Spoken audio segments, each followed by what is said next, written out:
I'm gonna fuck you up.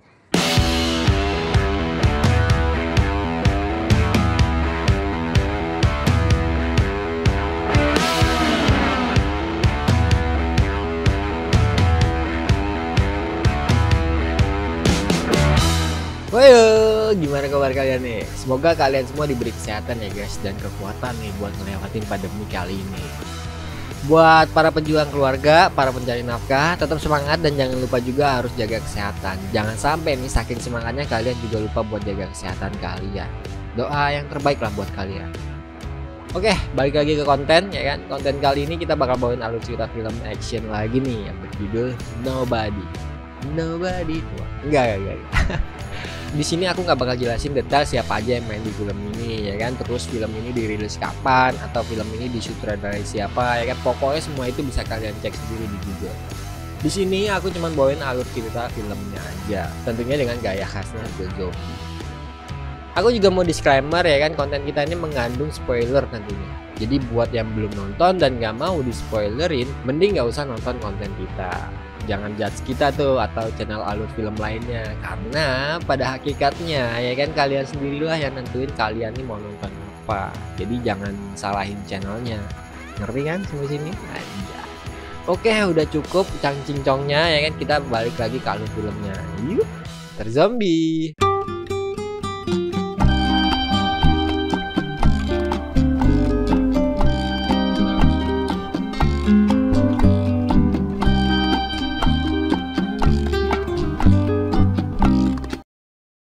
Kita perkenalan dengan tokoh utama kita nih cuy, Mr. Hutch Mansell.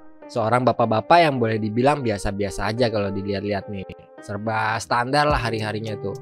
Setiap minggunya hari-harinya tuh ya gitu-gitu aja. Sampai bosan sendiri dia tuh kayaknya. Hutch kerja di perusahaan logam gitu. Punya ayah mertuanya yang bernama Eddie. Hutch juga punya 2 orang anak dan 1 orang istri bernama Becca. Istrinya nih ya sama aja, seorang pegawai yang gitu-gitu aja. Makanya kelihatan anyep banget mereka berdua nih. Dan mungkin saking capeknya kerja kali ya, tidur aja tuh pakai sekat guling mereka tuh. Nah, pada suatu malam nih geng, rumah mereka kedatangan 2 rampok nih. Hutch yang ngadepin para perampok modal nekat aja akhirnya nggak bisa berkutik pas ditodong pakai pistol. Abis ngambil sejumlah uang yang ada di sebuah mangkok, perampok-perampok pun berniat langsung cabut. Dan di momen ini sebenarnya dia nih dibantuin sama anaknya dan punya kesempatan buat ngajar rampok-rampok itu guys. Tapi Mr. Hutch nih malah ngebiarin rampok-rampok itu lari, terus ngebawa beberapa hasil rampokannya. Nggak lama dari situ polisi pun datang. Sebenarnya nih guys, anaknya ini kecewa banget lah sama bapaknya ini.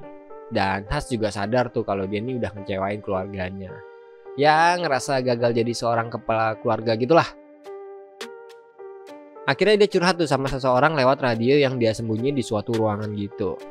Di sini kita belum dikasih tahu sih sosok seseorang yang di radio itu. Orang di radio itu ya gimana ya, ibaratnya ngegoblok-goblokin Hutch juga lah.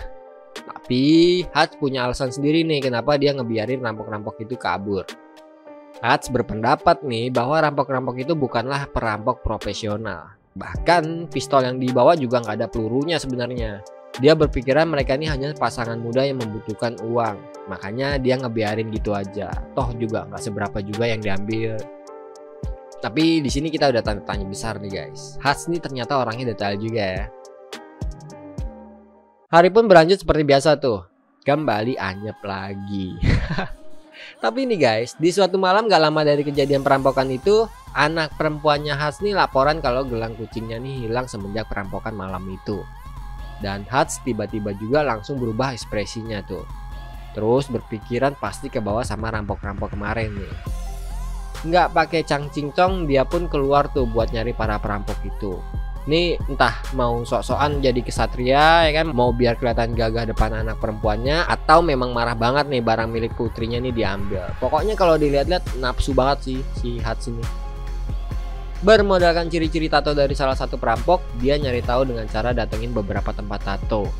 Dan sampailah di studio tato yang dicari nih. Ngaku-ngaku sebagai anggota FBI, dia nyari info ke tukang tato. Tapi si tukang tato yang tahu kalau kartu anggotanya si Hats ini keluaran zaman purbakala ya kan, berniat ngehajar si Hats yang dicurigai. Tapi nih guys, salah seorang di sana yang nggak sengaja lihat tato yang ada di tangannya si Hats, tiba-tiba ekspresinya berubah. Cuman bilang, Thank you for your service. dia langsung ke belakang dan ngunci pintu rapat-rapat. Nah, si tukang tato yang lihat temannya ketakutan kayak gitu mikir, pasti si Hats ini bukan orang sembarangan. Akhirnya dia ngasih info tuh yang dibutuhin sama si Hats. Habis dikasih tahu lokasi si perampok, nggak pakai lama dia langsung masuk dan ngehajar si para perampok itu dan minta gelang kucing anaknya dibalikin. Tapi dua orang ini nggak pernah ngeliat gelang yang dimaksud sama si Hats. Hats yang nggak percaya siap ngedor palanya si botak ini. Tapi tiba-tiba juga dia dengar suara bayi nangis. Dan dia baru sadar dua orang perampok ini sepasang suami istri yang ngerampok demi pengobatan anaknya yang masih bayi. Ngerasa nggak tega ya kan, akhirnya dia cabut gitu aja. Tapi dilema berat nih, perang batin lah intinya. Satu sisi mau jadi sosok ayah yang keren ya kan, tapi satu sisi juga nggak tega. Akhirnya pas dia naik sebuah bus buat pulang, kebetulan ada beberapa pemuda sesat yang naik ke bis itu dan ngeganggu seorang penumpang di bis itu. Alih-alih ngelindungin itu penumpang, dia ngelampiasin emosinya dengan ngehajar pemuda-pemuda itu dengan tangan kosong dan sendirian dan menang. Udah tua aja sangarnya kayak gini guys, gimana pas masih muda ya gak? Di sisi lain kita dikenalin dengan seorang mafia gitu, namanya adalah Julian. Julian ini punya bisnis penyimpanan uang para mafia-mafia gitu guys. Nah ceritanya nih, abis pesta-pesta kayak mafia pada umumnya ya kan, dia dapat kabar kalau adiknya nih lagi sekarat. Ternyata yang dihajar sama Hats nih adiknya si Julian ini geng. Gak pakai lama lah, Julian langsung nyuruh anak buahnya buat ngelacak siapa orang yang udah ngeremukin adiknya ini. Ya singkatnya dengan teknologi dan beberapa orang dalam di instansi pemerintahan, dia pun dapat info tentang si Hats ini. Tapi nih guys, uniknya nih, abis ngasih info tentang si Hats, anak buahnya ya kan si cewek ini nih langsung resign dong dia, saking takutnya sama si sosok Hats. Segitunya nggak tuh? Akhirnya dengan info yang didapat, anak buahnya Julian mulai bergerak nih. Di sisi lain, Hats juga udah di-warning sama seseorang yang selama ini diajak ngobrol di radio. Orang itu bernama Harry Mansell, saudara tirinya si Hats. Hats yang tahu rumahnya lagi diserang dengan cepat nyembunyiin keluarganya di ruang bawah tanah. Dan dia nyambut anak buahnya Julian sendirian. Tapi ya manusiawi ya. Walaupun sempat ngelawan nih, akhirnya dia sempat dilumpuhkan nih geng. Terus dibawa pergi hidup-hidup ke Julian. Dan di perjalanan, kebetulan aja di bagasi mobil itu dia nemu tabung pemadam kebakaran. Terus mulai aksinya sampai akhirnya mobil mereka tuh kecelakaan. Anak buahnya Julian tewas dan hokinya dia selamat. Dia pun balik ke rumah tuh. Dan abis ngeluarin keluarganya dari ruang bawah tanah, dia langsung ngungsiin keluarganya dari rumah itu. Tapi di sisi lain, kita dikasih lihat ayahnya yang pensiunan FBI ini juga sempat diserang nih. Dan mungkin karena pensiunan FBI kali ya, jadi dia ini udah prepare nih buat hal-hal kayak gini nih.